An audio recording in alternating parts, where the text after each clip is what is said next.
Hello everyone, स्वागत है आप सभी का आपके अपने यूट्यूब चैनल में जिसका नाम है बायोलॉजी कॉन्सेप्ट और मैं हूं सुरभि माथुर।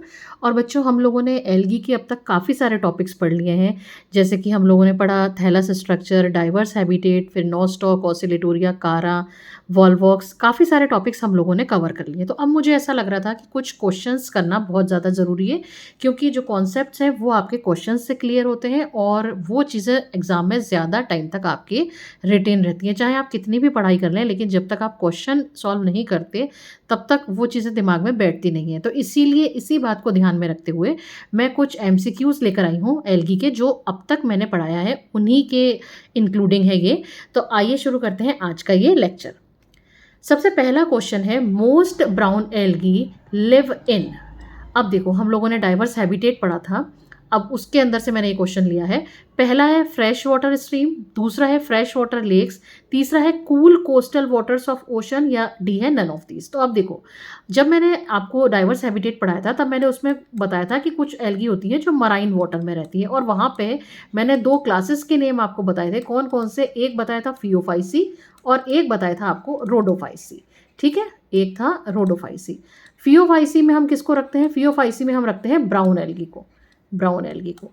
और ये क्या हो गई? Marine water. तो अब आप देखो, और रोडोफाइसी में किसको रखते हैं? रेड एल्गी को। तो अब आप यहाँ पे ऑप्शंस देखिए, फ्रेश वाटर स्ट्रीम और फ्रेश वाटर लेक्स तो बिल्कुल नहीं हो सकता है। Cool coastal waters of oceans, तो ओशंस किस में आते हैं, यानी उसमें कैसा पानी होता है? थोड़ा सा सॉल्टी होता है, तो इसलिए C is the right answer, option C is the right answer. फिर मूव करते हैं नेक्स्ट क्वेश्चन पर। नेक्स्ट क्वेश्चन है, red algae differ from the green algae and brown algae in having.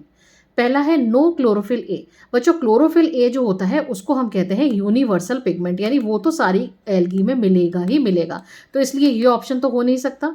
फिर लिखा है नो डिफरेंशिएटेड सेल्स। अब मैं आपको बता दूं कि जो रेड एल्गी है उसमें सेल्स का डिफरेंशिएशन मिलता है, और वो सारी डिफरेंशिएटेड सेल्स आपस में पिट कनेक्शंस के थ्रू जुड़ी रहती हैं, तो इसलिए ये ऑप्शंस भी नहीं हो सकता। तीसरा है no flagellated stage in their life cycle. ये बिल्कुल सही बात है।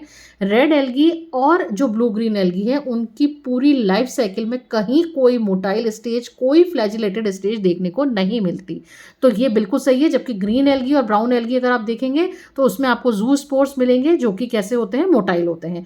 तो option C is the right answer. और लास्ट है हीमोग्लोबिन। हीमोग्लोबिन की बात बच्चों हम एल्गी में नहीं करते, तो ये तो बिल्कुल ही नहीं हो सकता, तो इसीलिए option C is the right answer. फिर मूव करते हैं नेक्स्ट क्वेश्चन पर। क्वेश्चन नंबर 3 है, which one of the following is placed in prokaryotes.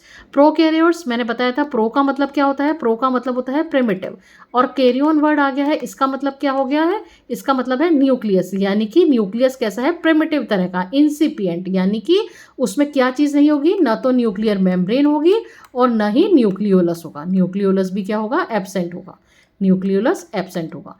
तो ये जो आपको देखने को मिलती है, किस में मिलती है? साइनोफाइसी, क्लोरोफाइसी, फियोफाइसी और Rhodophyceae. Rhodophyceae most advanced class है, तो इसलिए ये ऑप्शन नहीं हो सकता। अब ये इसमें मैंने आपको पढ़ाए थे, दो मेंबर्स पढ़ाए थे। एक पढ़ाया था मैंने आपको नोस्टॉक और दूसरा मैंने आपको पढ़ाया था ऑसिलेटोरिया। ये दोनों ही किस में आते हैं? ये दोनों ही आते हैं साइनोफाइसी को बिलोंग करते हैं। इसमें आपको मिलता है इंसिपिएंट टाइप का न्यूक्लियस, यानी कि इसको आप किस कैटेगरी में रख सकते हैं? प्रोकैरियोट की कैटेगरी में रख सकते हैं। तो option A is the right answer. फिर आ जाते हैं क्वेश्चन नंबर 4 पर। Which one is commonly known as pond silk. Pond silk इसमें से किसको कहते हैं? यूलोथ्रिक्स, स्पायरोगायरा, कारा या बट्रैकोस्पर्मम। तो इसमें ऑप्शन बी ये याद रखना होगा, इसमें हम स्पायरोगायरा है उसको हम पॉन्ड सिल्क कहते हैं। Option B is the right answer. Question number 5 है, इन क्लोरोफाइसी फ्लैजिला आर। अब ये मत कहना कि मैम आपने क्लोरोफाइसी तो पढ़ा ही नहीं। क्लोरोफाइसी नहीं पढ़ाया, लेकिन मैंने आपको वॉल्वॉक्स तो पढ़ाया है। उस वॉल्वॉक्स में आपको याद हो कि जब हमने बात करी थी उसके सेक्सुअल रिप्रोडक्शन की, जू स्पोर की, तो कुछ इस तरह का डायग्राम मैंने आपको बताया था कि जू स्पोर बनते हैं जिसमें दो फ्लैजिला होते हैं, एंटीरियर एंड पर लोकेटेड होते हैं, है ना। और जब मैंने थैलस स्ट्रक्चर पढ़ाया था तब भी मैंने ये बात बताई थी आपको कि क्लोरोफाइसी की मेंबर में जो फ्लैजिला है उसका नंबर 2 भी हो सकता है, 4 भी हो सकता है, या कई उससे भी ज़्यादा हो सकते हैं। लेकिन वो एंटीरियर एंड पर लोकेटेड होती है। अब यहाँ पे ऑप्शन देखिए, whiplash type, tinsel type, basal tinsel and apical whiplash या यूजुअली एब्सेंट। तो यूजुअली एब्सेंट वाली बात तो बिल्कुल ही गलत है। अब यहाँ पे जो मैंने दोनों फ्लैजिला ड्रॉ करी है दोनों एक सी हैं, तो इसीलिए टिंसेल और विप्लैश की बात भी गलत हो गई। अब बात आई कि विप्लैश है या टिंसेल है। तो देखो यहाँ पे जो मैंने फ्लैजिला ड्रॉ करी है वो किस तरह की करी है, इस तरह से करी है। मैंने ऐसे ड्रॉ नहीं करा कि इस पर मैंने कुछ हेयर लाइक स्ट्रक्चर भी ड्रॉ करा है, ऐसे नहीं करा है। तो इसका मतलब क्या हुआ कि ये किस तरह की है, विप्लैश फ्लैजिला। अगर इस पर थोड़े से हेयर लाइक स्ट्रक्चर्स ड्रॉ में करती तो वो कैसी कहलाती है, टिंसेल टाइप की। तो चूंकि दोनों ही स्मूथ टाइप की फ्लैजिला है इसलिए ऑप्शन ए, और वो होती है विप्लैश टाइप की, तो इसलिए option A is the right answer. Question number 6 पर मूव करते हैं। Fusion of mature individual which directly act as gamete is called. अब देखो 4 ऑप्शन है, आइसोगेमी, होलोगेमी, ऑटोगेमी और कॉन्जुगेशन। तो देखो आइसोगेमी में तो क्या होता है, 2 गैमेट्स का फ्यूजन होता है। अब यहाँ पे क्या कह रहे हैं, फ्यूजन ऑफ मैच्योर इंडिविजुअल, यानी पूरी की पूरा इंडिविजुअल जो सेल है उसी का फ्यूजन हो गया है ना। तो आइसोगेमी तो होगा नहीं।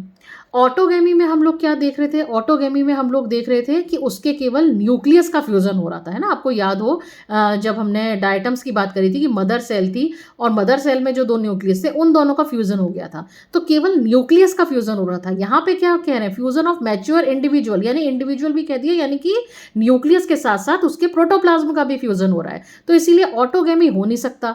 कॉन्जुगेशन की बात हम करते हैं बैक्टीरिया में करते हैं, जिसमें कि हॉरिजॉन्टल टाइप का होता है ये, जिसमें कि जेनेटिक मटेरियल का ही ट्रांसफर होता है। कॉन्जुगेशन जब आपने बैक्टीरिया पढ़ा होगा तो वहाँ कॉन्जुगेशन जरूर से पढ़ा होगा कि 2 बैक्टीरियल सेल होती हैं, उसमें फिर वो आपस में सेक्स पिलाई के थ्रू जुड़ती हैं, और एक डोनर होती है सेल, एक जो होती है वो रेसिपिएंट होती है, और उसमें डोनर से रेसिपिएंट में जेनेटिक मटेरियल का ट्रांसफर होता है, तो ये भी नहीं हो सकता। तो सही आंसर क्या होगा, होलोगेमी। अब याद करो जब मैंने होलोगेमी आपको पढ़ाई थी, सेक्सुअल रिप्रोडक्शन पढ़ाया था, तब मैंने आपको बताया था कि वहां पे क्या होता है कि जो पूरी की पूरी वेजिटेटिव सेल है वो वेजिटेटिव सेल एक्ट करती है किसकी तरह, गैमेट की तरह।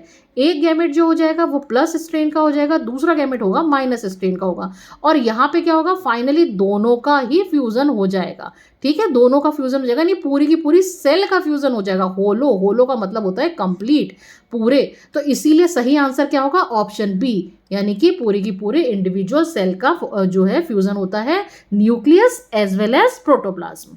तो option B is the right answer. Question number 7 है, motile flagellated asexual cell is.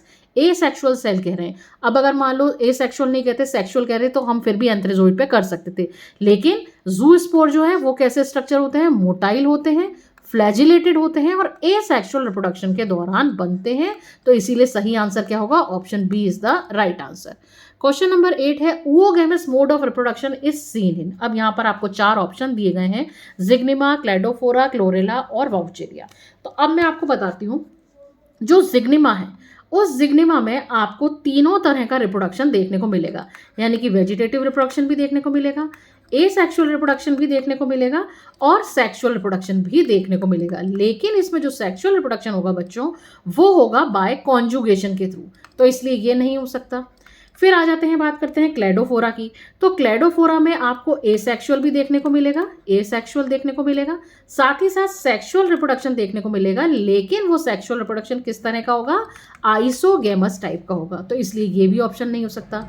तीसरे पर आ जाते हैं क्लोरेला। क्लोरेला में आपको एसेक्सुअल रिप्रोडक्शन देखने को मिलेगा, मतलब कि सेक्सुअल रिप्रोडक्शन देखने को नहीं मिलेगा, और oogamous किसका टाइप है, सेक्सुअल रिप्रोडक्शन का टाइप है। तो यहाँ पे बचा क्या, वाउचेरिया। तो option D is the right answer. Vaucheria में मोस्ट एडवांस टाइप का सेक्सुअल रिप्रोडक्शन, यानी कि oogamous टाइप का रिप्रोडक्शन देखने को मिलता है। Option D is the right answer. Question number 9 पर मूव करते हैं। Volvox is a colonial form, filamentous form, parenchymatous form या साइफोनेशियस फॉर्म। तो बच्चों वॉल्वॉक्स जो है वो एक कॉलोनियल फॉर्म ऑफ एल्गी है, और इसकी कॉलोनी को हम क्या नाम देते हैं, सिनोबियम नाम देते हैं। तो इसीलिए option A is the right answer. फिर आ जाते हैं क्वेश्चन नंबर 10 पर। Palmelloid stage is seen in. Palmelloid stage किस में देखने को मिलती है, क्लैमाइडोमोनास, पेंडोराइना, यूडोराइना या वॉल्वॉक्स। अब याद करो जब मैंने आपको थैलस स्ट्रक्चर पढ़ाया था तब मैंने वहां पे एक बताया था कोलोनियल ऑर्गेनाइजेशन, ठीक है। और कोलोनियल ऑर्गेनाइजेशन में मैंने आपको बताया था कि जो सिनोबियम होती है, और सिनोबियम जो होती है वो मोटाइल भी हो सकती है और नॉन मोटाइल भी हो सकती है। याद करो ये बात, मोटाइल भी हो सकती है और नॉन मोटाइल भी हो सकती है।